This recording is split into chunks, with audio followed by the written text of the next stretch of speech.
जय श्री राम दोस्तों आज का जो मेरा विषय है वो है दिव्य दृष्टि खोलते समय जाप के 12 गोले बनने का क्या रहस्य होता है और ये जाप के 12 गोले हमें किस प्रकार से नकारात्मक शक्ति से बचाते हैं। बहुत सारे व्यक्तियों का ये क्वेश्चन था कमेंट के माध्यम से, भैया जब 12 गोले ये हमें प्रोटेक्ट कर सकते हैं तो फिर हमें आसन बंधन करना चाहिए या नहीं चाहिए। तो यही कुछ साधक गणों के मन की शंकाएं हैं जो मैं इस वीडियो के माध्यम से आप सभी के साथ में शेयर करूंगा। तो दोस्तों सबसे पहले आपसे रिक्वेस्ट है, आप मेरे इस YouTube चैनल को सब्सक्राइब करें। कमेंट में आप अपने प्रश्न भेज सकते हैं और वीडियो पसंद आती है तो आप डेफिनेटली सभी आप लाइक करें ताकि मुझे मोटिवेशन मिले।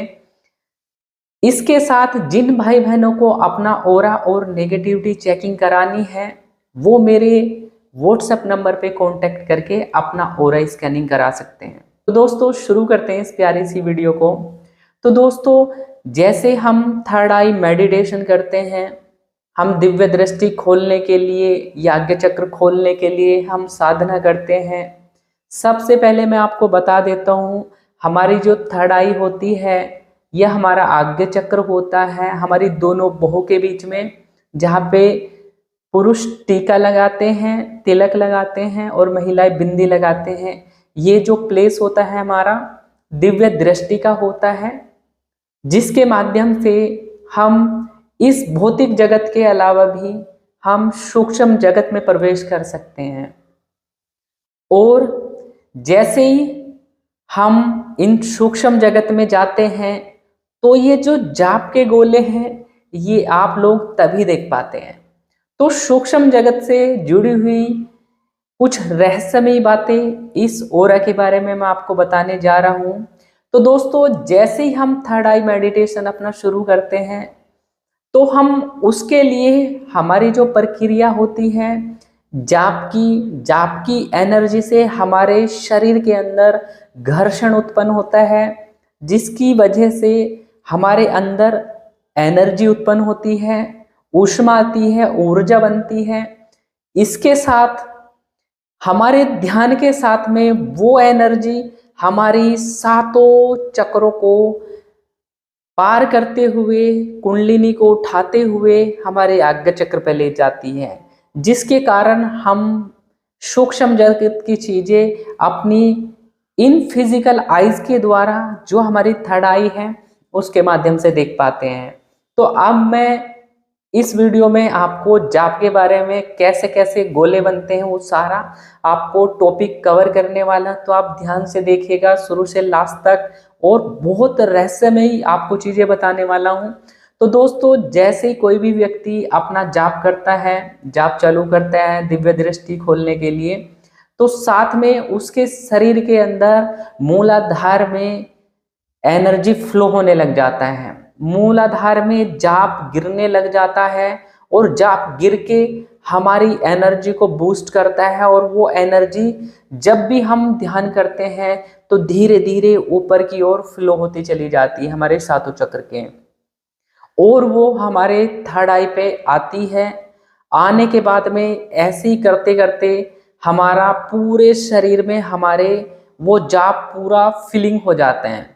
अब इसको समय कितना लगता है, थोड़ा सा समय लगता है, सभी के जाप कंडीशन पे डिपेंड करता है। यदि आप थोड़ी मात्रा में जाप करते हैं, मान लिया आप 1 माला जाप करते हैं, तो भाई आपको तो काफी समय लग जाएगा एक माला जाप करने में। यदि आप मेरी तरह कम से कम 100 माला 200 माला ऐसे करते हैं, सुबह शाम करते हैं, तो बहुत ही जल्दी आपका ये बूस्टअप होने वाला है। ये हमारे शरीर के अंदर पहले जाप भरेगा जब भी हम साधना चालू करेंगे या हम दृष्टि खोलने के लिए हम प्रयासरत होते हैं। जाप के माध्यम से एक विद्या होती है योग के माध्यम से, यदि हम योग के माध्यम से जाते हैं तो उसमें तो बहुत स्लोली प्रोसेस होता है। तो हमने ये जो हमारा कॉम्बिनेशन है, जो हमने सीखा है खुद, वो है जाप और ध्यान के माध्यम से। अब जाप हमारे शरीर में भर गया, भरने के बाद में एक हमारा पॉइंट होता है जो कि ब्रह्मरंध्र होता है।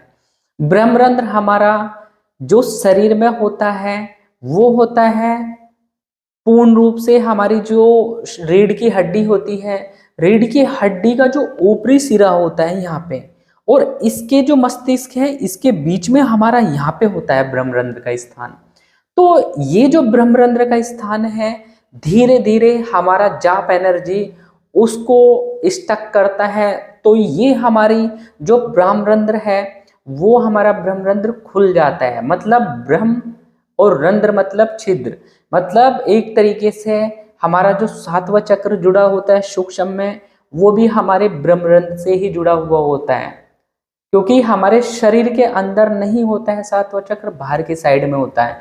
तो जैसे ही हमारा ब्रह्मरंध्र खुलता है, खुलने के बाद में धीरे धीरे वो सारी एनर्जी हमारे शरीर के चारों ओर बिखरने लग जाती है।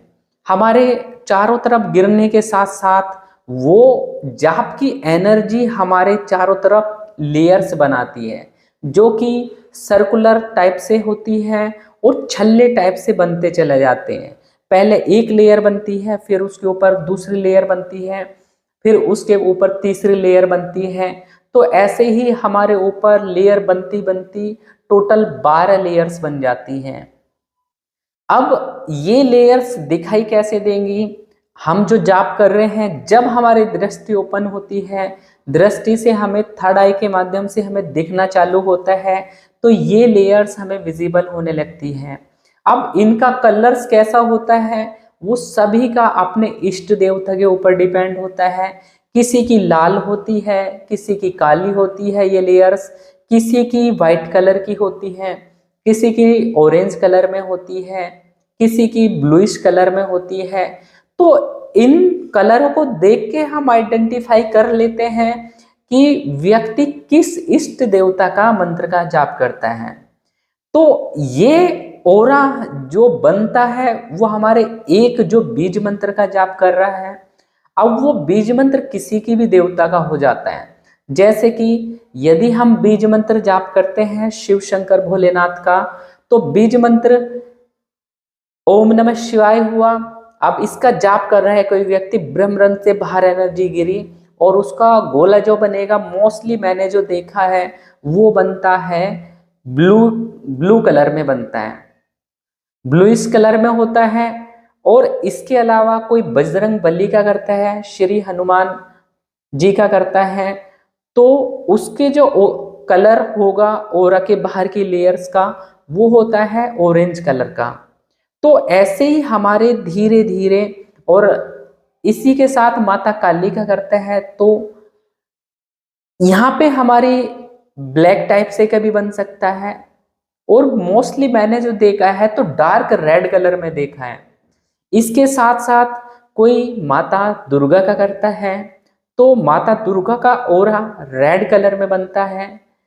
इसी प्रकार से यदि कोई व्यक्ति कृष्णा भगवान का करता है या विष्णु भगवान का करता है, तो उसके आभा का जो कलर रहेगा, ओरा या आभा मंडल, उसका रहेगा येलो कलर का। तो इस प्रकार से ये कलर्स हमारे शरीर के ऊपर आते हैं और वलय बनाते हुए हमको पूरी बॉडी को प्रोटेक्ट कर देते हैं गोले के रूप में। तो ये 12 गोले बनने के बाद में ये हमको एक तरीके से ओरा को लॉक कर देते हैं।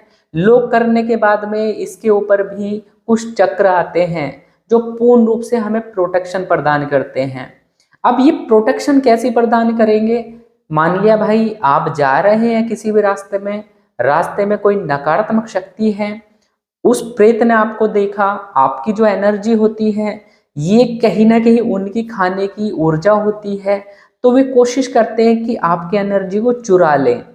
तो जब आपके 12 गोले बन जाते हैं तो वो नकारात्मक शक्ति आपके 12 गोलों को मतलब झपट्टा तक भी आपको लगने बंद हो जाते हैं।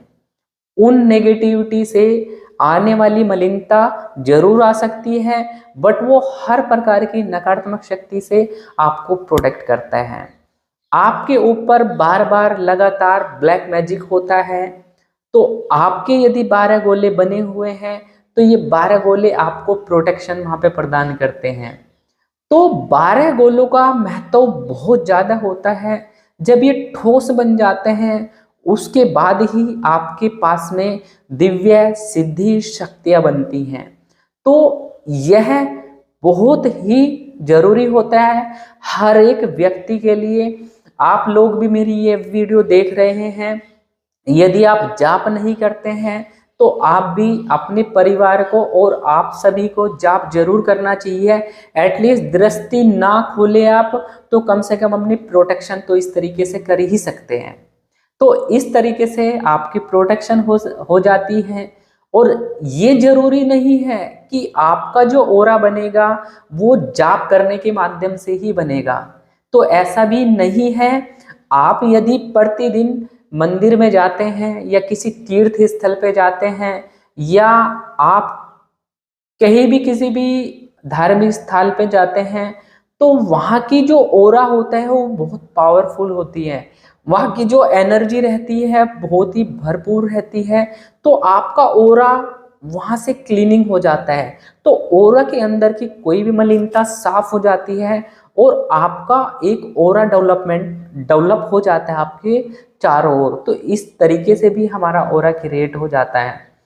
तो दोस्तों अब बात रही कि आसन बंधन करने की, तो भाई स्टार्टिंग में जो व्यक्ति होते हैं उनको हमेशा से अपना आसन बंधन करके बैठना चाहिए। आसन बंधन करने के लिए आप यदि आपके पास में गुरु मंत्र है तो आप गुरु मंत्र से बंधन लगा सकते हैं। दोस्तों अब बात करते हैं ये जो हमारा इलेक्ट्रॉनिक्स मैग्नेटिक फील्ड्स हमारे चारों ओर ओरा बना है, इनके 12 गोले बनने में कितना समय लगता है? मेरे हिसाब से जो समय लगता है कम से कम 41 डेज का समय लग जाता है।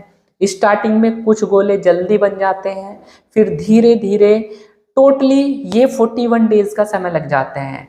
तो कोई भी व्यक्ति है 41 डेज तक दबा के जब करो, धीरे धीरे ये ओरा बिल्डअप होगा, उसके बाद में सिद्धि शक्ति भी आपके साथ में खड़ी हो जाएगी। और दोस्तों आपको आपकी जैसे क्वेरी आ रही थी मेरे पास में कमेंट के माध्यम से कि जब ओरा के 12 गोले बने हुए हैं तो फिर आसन बंधन करने की क्या आवश्यकता पड़ती है? तो दोस्तों 12 गोले आपको कहीं भी आप भ्रमण कर रहे हैं, कहीं जा रहे हैं, वहाँ के नकारात्मक शक्ति से आपको बचाएगा।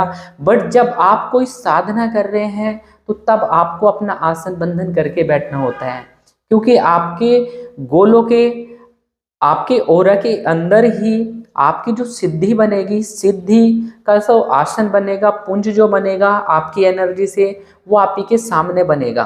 अब सामने बनेगा, यदि आसन पे बंधन नहीं है तो कोई भी नेगेटिविटी कहीं ना कहीं उसको वहां से हटा के उसका भक्षण करके चली जाएगी और आप सिद्धि साधना आपकी निष्फल हो जाएगी। दोस्तों आप सभी को मैं एक बात और बता देता हूँ, आप जो एक ही मंत्र का लगातार कंटिन्यू जप करना चाहिए, लगातार आपको बार बार अपने मंत्रों को चेंज नहीं करना चाहिए। यदि आप भी यह गलती करते हैं तो आपको सावधान रहना चाहिए, क्योंकि बार बार आप मंत्र चेंज करोगे तो बार बार से आपकी एनर्जी बनेगी और आपका ओरा बार बार आपका खत्म होता रहेगा। तो एक ही मंत्र का दिव्य दृष्टि खोलने के लिए केवल एक ही मंत्र का जाप किया जाता है।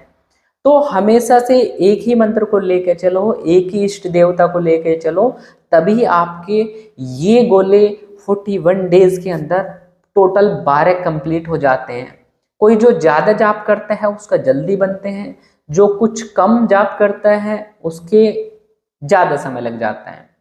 तो मोस्टली 41 डेज में बन ही जाते हैं, यदि आप कम से कम 50 माला सुबह और शाम शाम करते रहते हैं। तो दोस्तों इसी तरह की महत्वपूर्ण जानकारी पाने के लिए दृष्टि से संबंधित आप मेरे इस विकास सैनी यूट्यूब चैनल को सब्सक्राइब करें। कमेंट में अपने प्रश्न भी पूछ सकते हैं ताकि मैं उनके ऊपर भी आपको अपने व्यू रख सकूं और वीडियो बना सकूं। तो दोस्तों आप सभी को इस वीडियो को देखने के लिए तहे दिल से जय श्री राम।